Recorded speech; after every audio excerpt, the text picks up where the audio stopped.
mini crunch. Ang binili ko nga pala ay cookies and cream, strawberry crunch, at choco crunch. Sa TikTok ko nga pala to nabili.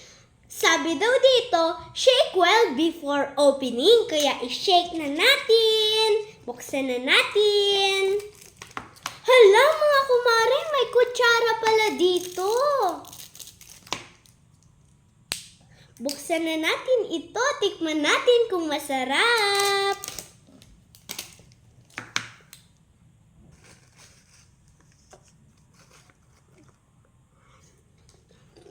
Ang sarap. Ito naman mga kumareng strawberry crunch.